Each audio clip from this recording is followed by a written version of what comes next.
नमस्कार. प्राध्यापक डॉक्टर सुरेश मेणे लिखित मनाचे श्लोक अध्यात्माची पाऊलवाट या पुस्तकाचे क्रमशः वाचन. आजचा भाग.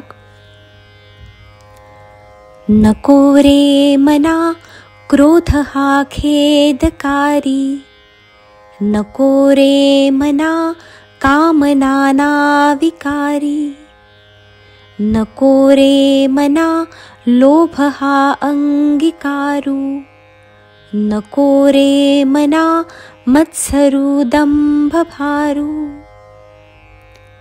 या श्लोकात समर्थांनी षड्रिपूंपैकी 4 रिपूंचा म्हणजेच विकारांचा परामर्श घेतला आहे. क्रोधाचा त्याग करणे अत्यंत गरजेचे आहे, कारण त्यामुळे माणूस सारासार विचार गमावून बसतो.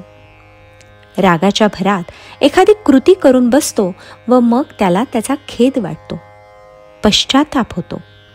नंतर होणाऱ्या पश्चातापाला तसा काही अर्थ उरत नाही, म्हणून तो वेळीच आवरला पाहिजे. मानसशास्त्रज्ञ सांगतात की राग आल्यास 1 ते 10 आकडे मोजा.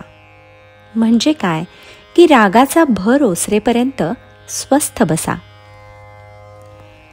कित्येकदा पालक आपल्या मुलाला निरर्थक रागवतात किंवा बाहेर घडलेल्या घटनांचा राग ते आपल्या मुलांवर काढतात व शांत झाल्यावर पश्चाताप करीत बसतात. म्हणून त्याला आवरणे आवश्यक आहे. मानवाचा दुसरा शत्रू काम आहे. खरं म्हणजे काम ही माणसाची गरज आहे, परंतु कामवासना वाईट आहे. प्रापंचिक माणूस म्हणून आपल्या पत्नीबरोबर धर्मेच अर्थेच कामेच नातीचरामी अशी शपथ घेतो. त्यामुळे कामभावना वाईट नाही, कामवासना वाईट आहे. यामुळेच परस्त्रीची अभिलाषा मनात निर्माण होते. वसंत एकनाथांनी सांगितलेल्या 3 इच्छांमधील दारेषणा या इच्छेचा अतिरेक होतो. त्यातूनच नाना विकार संभवतात. माणूस पशु होतो. त्यासाठी समर्थांनी कामवासनेपासून दूर राहण्यास मनाला बजावले आहे. माणसाकडे संपत्ती आली की त्याला माज चढतो. संपत्ती माणसाला पूर्वसंचिताने मिळत असते.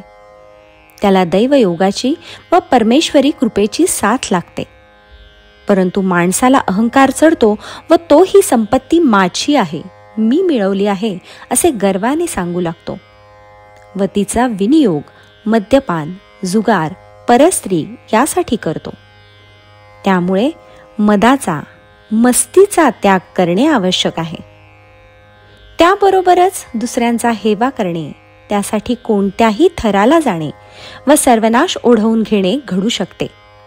म्हणून मत्सर टाळला पाहिजे, कारण मत्सर हा अहंकारातून किंवा मीपणातून निर्माण होतो. माझ्यासारखा कुणी नाही असे एखाद्याला वाटते ते दुसरे तिसरे काही नसून तो त्याचा अहंकार असतो. हे सर्व मुळापासून टाळले पाहिजे. म्हणून समर्थांनी ह्या श्लोकात या षड्रिपूंचा त्याग करण्याचे मनाला बजावले आहे. जय जय रघुवीर समर्थ.